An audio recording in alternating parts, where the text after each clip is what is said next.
Well, hello everyone. This is Carrie Beck with Homeschool Coffee Break, where we give moms the confidence to stop the overwhelm and be able to actually take a homeschool coffee break. I am so glad you are here today. If you are listening to this or on a podcast or on YouTube, go ahead and click the little subscribe button. We would love to be able to get this out to more people than what we are already able to do. So those of you that are live, thank you for being here. I'm so glad. This is an exciting topic because we're talking about 3 tips that you can use to teach writing to your reluctant kids. And so I just think this is something I learned my first year in homeschooling. And so this is something that I have been sharing for a long time. I think sometimes we don't realize why our kids don't like to write, why they are reluctant to write, and so we don't really know how to help them as well. So that's what we're going to do today, is talk about some ideas. If you're here on the live, give me a shout out and tell me, is it blazing hot out there? Because while I'm recording it, it is hot out here in Texas. Or are you up in Maine like my friend Kelly and probably enjoying the weather? Let me know. Now, let me just ask you a few questions, and please leave comments to let me know if you have answers to any of these as well. And my first question is, why don't your kids like to write? Why don't they like to write? We want to fix that. Or maybe, do you have a child who writes 17 pages and you're like, this is the most boring thing I've ever read. There's no purpose, there's no intention to it. We've got different extremes. We have boys that would rather clean the toilet with a toothbrush than pick up a pen and write. And then we've got the girls. Now, I am stereotyping. Okay, I'm not saying they're all like that. But they just write and write. And you have, what is this story about? It is nothing. All right, so we want to fix these problems. But you may not know what to do. I want to tell you that I believe one of the number one reasons kids don't like to write is they don't know what to write about. And so if you have a child that maybe is complaining, maybe they really don't know what to write about. And they're like, I don't know. Well, let's talk about this. Let's start with tip number 1. Tip number 1 is to start by rewriting something already written in your own words. All right, so we're just going to rewrite something. In fact, I'm going to do a little demonstration right here. If you are listening to this and you can't see it, I think you can still imagine, but I'm holding up a book called Usborne Time Traveler. I'm sure, I think they're still unpublished. I don't know. But, you know, the thing I like about these is they have short little paragraphs that you could use to rewrite in your own words. So let's talk, let me find something that looks semi-interesting. Oh, we got Vikings. Here we go. They'll have vocabulary here. It says, sailing out of the ford, the leading ship heads for the open sea. Its big square sail is lashed to a long pole called the yard arm, which can be turned to catch the wind. The crew uses the ropes at the bottom corners of the sail to control it. All right, so we're going to let our kids pick a paragraph, find something they're interested in. If they're not into sailing, maybe go to the front of this book, and we got castles here.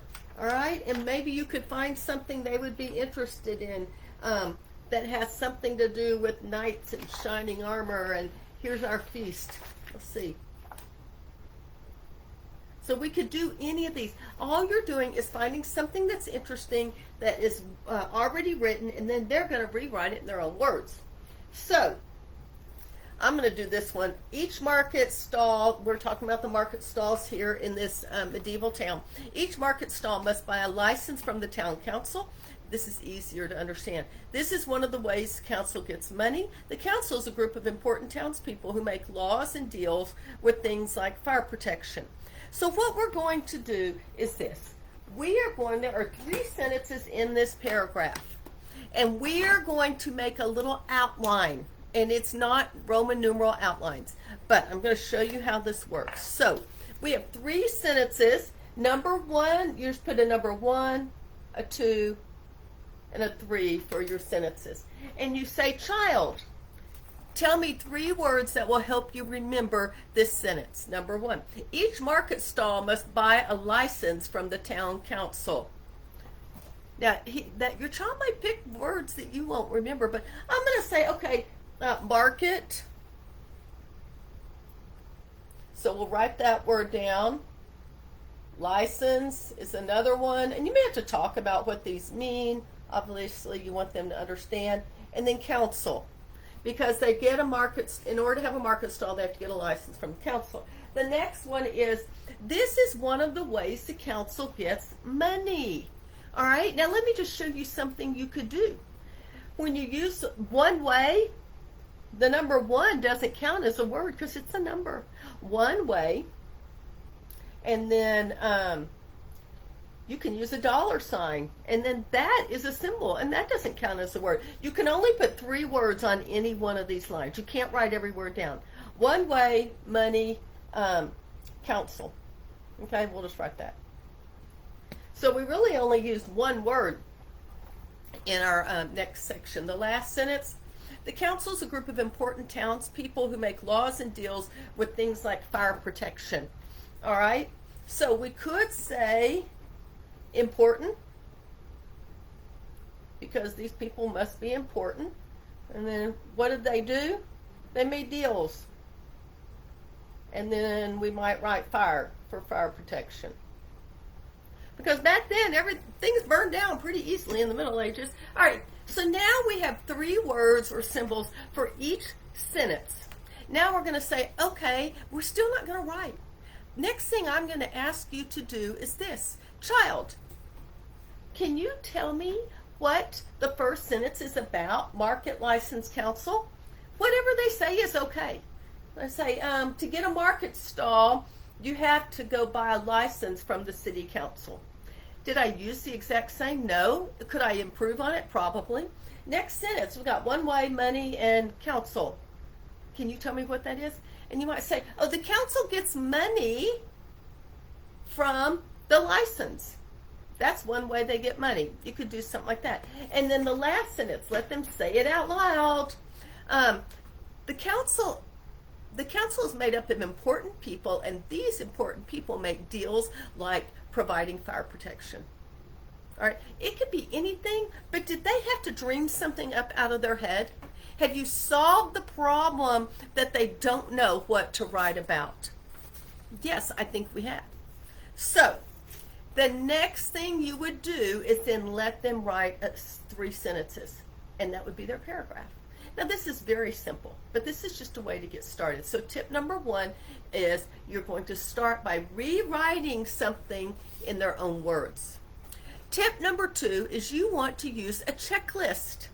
A checklist tells your child what is expected. You know, I don't know about you, but I know my kids would be, when I go, oh, don't you want to add a little more something? Don't you want to add a little bit more detail? And they're like, no, I'm done, Mom. And so they need to know what is expected of them.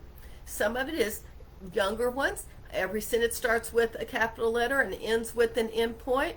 A paragraph is indented. Things like this. And so you're going to give them a checklist of your expectations. If they can check off that they did everything in your checklist, they are done. And because they either get a complete or incomplete. Incomplete means do it again. Finish that checklist. All right. If you see some major issues, don't start complaining and teaching. Just think, oh, okay, we need to deal with this next week. All right, so let me just show you a sample of this. I know that some of you may not be able to see this, but I am going to be showing you some IEW stuff, but this is their student structure and style. I love it. I'll show you a little bit more of it later. But this is the students' book, and that's what they are going to be doing. Let me find a lesson and a checklist. Well, let's go back to the front and get an easy checklist. All right, here we go. We got lots of 1-paragraph things. Maybe the checklists are all in the back. I have forgotten where the checklists are. Okay, well, I'm not going to be showing that to you anytime soon. What I will do is get the teacher's guide out and show you something that they do. So here's the original paragraph, and their child is going to need to rewrite it in their own words. They're going to first say it out loud because it's easier to say it out loud than to write it again. So, well, I know there are checklists in here.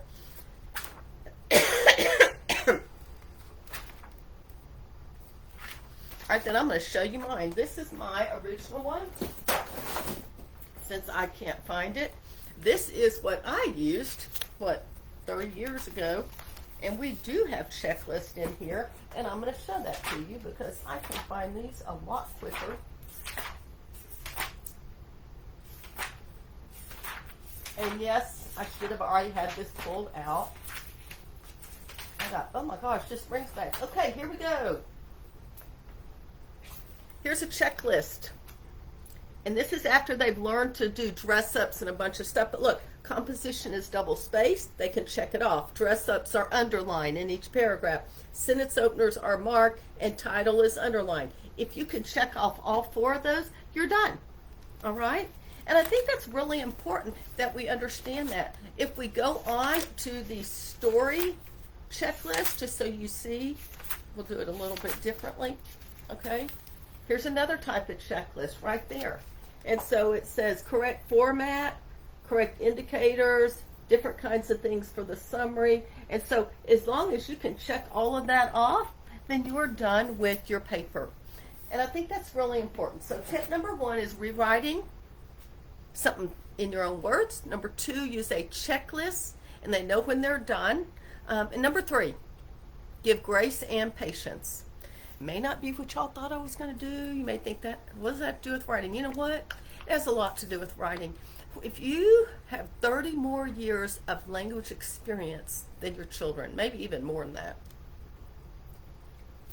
and we expect our kids to have everything perfect, and they don't. And we need to be giving them grace and patience. You need to give yourselves grace and patience. Don't bloody up their page with a big red marker, changing it all over. How did you feel? I didn't like it when I'd get a paper back and it was red all over. That's so depressing. I thought, wow, I didn't get anything right. You've got to deal as much with their attitude as you do their format, technique, that type of thing. They don't have to have everything perfect. Again, if you see a mistake, so maybe they're misspelling a certain word, teach it next week. That's on their spelling list. You don't have to correct every mistake. All right, I'm going to tell you right now, I write blog posts, and there's still lots of mistakes on my blog post as well. So let your kids rewrite things in their own words so they don't have to come up with something in their head. Eventually, they'll learn how to get things out of their head. Number 2, use a checklist so you are very specific knowing what to do. And number 3, give your kids grace and patience. All right? Just calm down. They've got plenty of time to learn this. If they are 8 or 10 years old, they probably still have 8 more years of school. So they're going to be able to figure this all out. So I was just looking to see if we have any comments or anything. So if you're not sure how to teach writing, now these are just some ideas. You lack the confidence. I have something even more important, no matter where you're listening to it. In the description, I have included a link to IEW's free writing lessons. And so you will get, you pick A, B, or C. A is elementary, B is middle school, C is upper grades. But you're going to get 3 weeks of their structure and style to test this out and see if this is something that would work for you. Just know that in here, when you do, if you were to purchase this whole thing, you've got the whole, this notebook here is for your kids. This is the student section of it. And you are given a teacher's guide, the teacher's manual, so you can know exactly what to do and teach. They now have videos of all the lessons that you can do. Oh, look, I found a checklist right here. Look, checklist. So this is just the fox and the stork. Name and date, composition double space, title centered, repeats 1 to 3 keywords. They learn how to do that. Checklist on top. And then they've only learned how to add an ly word. And then capitalization in marks complete sentences and correct spelling. If they can check all those off, that they've done all of that, then they're done. that gives kids security. So, you can get free writing lessons right here. The other thing I want you to know is you can get free grammar lessons. Where'd my grammar go to? So some of you are like, well, okay, what about grammar? You can get 3 weeks of Fix-It Grammar. And one of the reasons I really like Fix-It Grammar, as Andrew Pudewa says, kids would rather correct other people's mistakes than theirs. So this is a book of mistakes. This is book 1. You're going to go through and actually write the story of the nose tree. And every week you are going to have, okay, so here's week 6, day 2. All right, well, let's start with day 1. Okay, that would be a little bit easier. So they agreed to use their gifts and travel together around the world. Oh, you can't see it. All right. And if you look here, it's going to tell you to read it. You've got a vocabulary word, mark it. You've got some fix it. You need to fix a capital, end mark, and a homophone. Because did they start the sentence with the capital letter? No. So you'll need to learn how to do that. Use their gifts. Did they spell their correctly? No. You'll need to fix that. And then the last one is a homophone. End mark. You need an end mark. So you correct it all here, and then you rewrite it correctly down here. And you just have one section every single day. And there are ideas in here on how to teach, but this would be a great way. If you got 3 weeks of this, and I think each week has 4 or 5 daily lessons. And then the other thing I don't have right here with me is you can get free poetry lessons. I love their poetry. Ooey Gooey was a worm. That's all I can remember. It's the first poem that everyone learns in this poetry memorization. Go to IEW.com/Carrie Beck and get it all. Watch my video, because I did not tell you this, but I am going to tell you right now. IEW completely changed my daughter's attitude about writing. They complained all the way to Houston when I told them we were going to go to a writing workshop, but we're staying at Grandma's. They complained. They went to 4 days of workshop. We drove home on a Friday afternoon. Rush hour traffic. It took me longer to get home than normal. Ashley and Gentry sat in the back of our van and wrote the entire way. Their attitude about writing changed because they gained confidence. They knew what to do. There was a system that they could actually use. So that's one reason I really like IEW. Now, if you are listening to this as I am recording it, let me just give you a little hint. Go get those free lessons, check them out, because at the end of this week, on July 1st, it is the only time all year long that IEW offers free shipping. So for 10 days, you can take advantage of the Freedom Ship 2023. And you'll have to go there because I don't have a code yet, but the link that I gave you right now will show you where to go. Go ahead and save the date. When you go in there and you place your order with free shipping, you are entered to win a $50 gift certificate. And you can apply that $50 gift certificate to anything that you purchase during Freedom Ship 2023. It's 4th of July here in the States. We are celebrating freedom, and IEW celebrates freedom every single year at this time. So get free shipping as well. Any questions, leave a comment. I will be checking back here. I really do like it. I will say one last thing. I was a word deficient child. I needed a lot more help than most people did. And so IEW would have been a great source for me, because you make lists of good verbs and adjectives. You have lists of ly words, adverbs that you could use.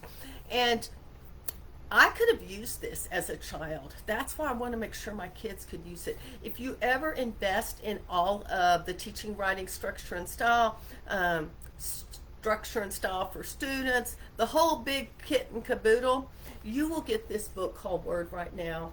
And it is a great synonym book for kids. This one happens to be a page on anger. You have some excerpts here. You've got nouns, noun characters. You have adjectives, adverbs, and verbs, and extra things, words for anger. And then you can come over here and we've got temperature. And here we go. Nouns for hot things, warmth, describing weather, verbs. And then we've got cold over here. It is a wealth of information. So I would highly encourage, if you decide to invest in IEW, that you go ahead and get the whole teaching, writing, structure, and style bundle, premium bundle. So, and then you'll still get all the lessons, I think, online, and you can just log in and take care of those, and your kids could watch the videos as well.